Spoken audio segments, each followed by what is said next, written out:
Farah Nur Afina, and today our group will be presenting about the Internet of Things, or more known as IoT. The Internet of Things is a network of interconnected computing devices, mechanical and digital equipments, objects, animals, or people who may transport data via a network without needing to interact with other people or computers, and who are given unique identifiers, UIDs. The term thing refers to any natural or artificial objects that can be given an Internet protocol or IP address and has the ability to transfer data over a network, including people with implanted heart monitors, farm animals with biochip transporters, cars with built-in tires pressure monitors, and other examples. Organizations across a range of sectors are increasingly utilizing IoT to run more smoothly, better understand their consumers to provide better customer service, boost decision-making, and raise the value of the company. Moreover, IoT has the potential to provide production and distribution operations in businesses with the same efficiency that the Internet has long provided for knowledge work. Worldwide, there are billions of embedded Internet-enabled sensors that offer an immensely rich collection of data that businesses can utilize to increase operation safety, manage assets, and streamline manual procedures. Machine data may be used to forecast if a piece of machinery will malfunction, providing producers with a heads up and reducing downtime. Although there may be a major privacy and security repercussion, researchers may employ IoT devices to collect information about consumer preference and behavior. Assalamualaikum to Datin Dr. Suraya Ahmad. My name is Nurul Alani Fatini binti Muhammad Kamaruzan. Now I would like to continue with our presentation with my part, which is 3 points about the content of the video. First of all, what is Internet of Things or IoT? Internet of Things or IoT refer to the collection of all those devices that have the ability to connect to the interest and collect and share data. Basically, we have a device that collects data from its surroundings using sensors and actuators and send this collected data to the internet where the processing of that data can happen. An example can be phone, laptop, watches, refrigerator, washing machines, car, and even home. Whole homes themselves can be a part of IoT too. That is, why do we need IoT? It is because the Internet of Things can improve people's comfort and ease. Consider smartphones as an example. More use cases exist for smartphones. It may be used to make calls, watch movies, browse the internet, chat with random people on forums, and many other things. Smart homes are yet another illustration. A smart home has a wide range of characteristics. One of the features is voice activation or automated lights, which turn on as you walk into the room and sense your presence. Additionally, the Internet of Things has advantage for society as a whole in sectors including healthcare, agriculture, industry, and education. Take healthcare as an illustration. There are several use cases including doctor-patient contact. As an example, it allows for remote interaction between patients and doctors. So, if a patient has any sort of a deadly disease, the doctor does not necessarily have to come in close contact to help the patient out. Another example is the data analysis is improved greatly.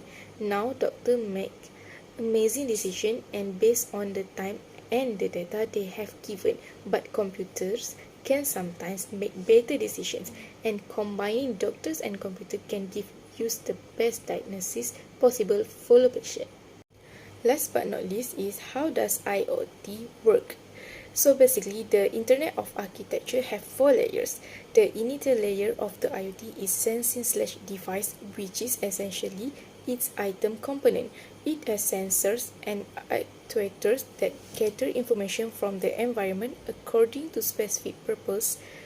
Pressure sensors, air pressure sensors, and light sensors are a few examples. In essence, they gather all the data and provide it to the embedded. After the difficult phase is over, The outcome of the choice is transmitted to the item or IoT device, and adjustments are made to the user interface and application. So that is for me. Thank you. Selamat sejahtera to Datin Suraya. So my name is Shirley Fatika Henry from BTMI Section 1. So the next part is 2 points on how this technology works or operates. So 2 points on how this technology works or operates. So the first one is this technology uses Google Assistant. The second one is touch sensitive. So the first one, Google Assistant, the new Google Pixel phone speech recognition technology. Two inbuilt far-field microphones in the home are always listening to discussions and prepared to take action when they pick up the relevant cues. You won't unintentionally activate the gadget while discussing your favorite Google search over breakfast if you address the device with either "Hey Google" or "Okay Google" rather than just "Google." So the second one is touch sensitive. The Google Home Voice has no knobs, switches, or buttons, although there is a microphone mute button at the rear. Four different colored LED illuminate when you ask it a question to show that it has heard you. Touching the device head and swiping your finger in a clockwise or anti-clockwise circle change the volume, which is indicated by a ring of white LED on the device top. We prefer the buttons and dial on the Echo since we found the touch-sensitive top to be a little more cumbersome to use, but someone could get used to it. A very good afternoon to my MOT subject lecturer, Dr. Surabaya, and my fellow teammates. I am Chia Kin Yuan, and I'm going to talk about 3 benefits and weakness of Google Home Voice Controller. So I will begin with the benefits. The main benefits of Google Home Voice Controller is fair pricing. Every technology has a price, and while some businesses overcharge for clever gadgets and internal services, Google has kept their price at a range that is accessible to all. Devices with sleek, sophisticated designs like the Google Nest blend in with the aesthetic of a smart home. The second benefit is Google has it all. It goes without saying that you will have access to all of the information on the internet, as Google Home is a Google service. Any information you request from the Google Assistant will be pulled from millions of websites and web pages by using scraping technology. The primary advantage of Google Home over competing voice control programs are quicker and more precise responses. The third benefits will be voice activated calls. One of the most amazing advantage of having Google Home devices is voice activated calling. Google Home fills in for customers who are unable to type the phone number of a loved one or who lack the time to sift through extensive contact database. Within the US and Canada, you can dial any number. However, the capability is anticipated to come with subscan. Is for the weakness part, the main weakness of a Google Home voice controller is connectivity issues. To utilize Google Home devices, you need a reliable internet connections. Some Google Home devices have documented issues with poor connections. This may occur even if you set it right next to the network or antenna. The home can have trouble connecting to the network or struggling to keep a solid connections. Rebooting Google Home will allow you to get around these restrictions, although it may be painful if the connections keep dropping. The second weakness is plug support. Because Google Home devices run on rechargeable batteries, they require regular replugging into power outlets in order to function consistently.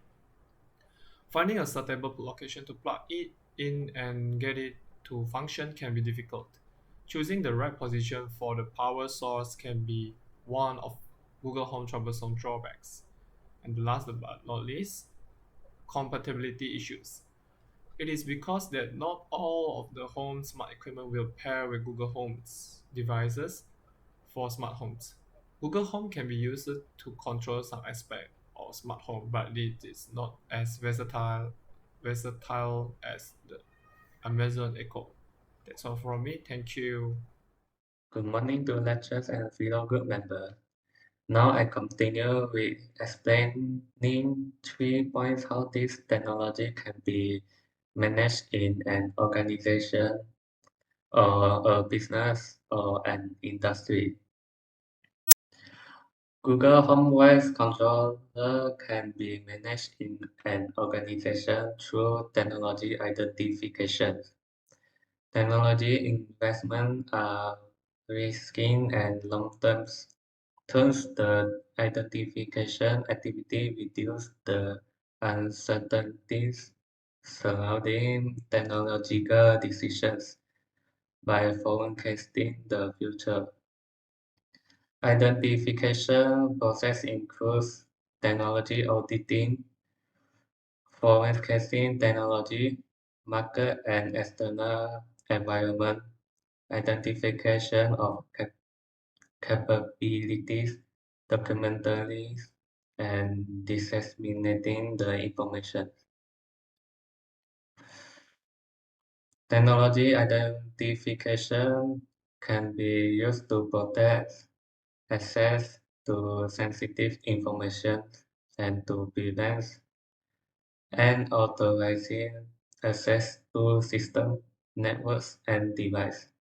From this, the technology planning frameworks can be used to manage this technology as follows. For the first point is identifying technology needs and opportunities. Analyze the organization's current capability and identify area where a voice controller like Google Home could be used to improve performance or achieve strategy goals. For example, the device could be used to control lighting, heating, or other aspects of the organization's facilities, or it could be used to provide employees with hands-free access to information. And for point two, identifying and evaluating protection technology. Research and evaluate other voice controllers that are available on the market as well as Google Home and compare their features, capabilities, and costs. Identify the most promising technology that will meet the organization's needs and opportunities. And for the third point, monitoring and evaluating the result. Monitor the result of the technology implementations and adjust as necessary in order to ensure that it is meeting the organization's goals. This could include measuring the effectiveness of the device in controlling various aspects of the organization's facilities, or checking how employees are using the device to access information.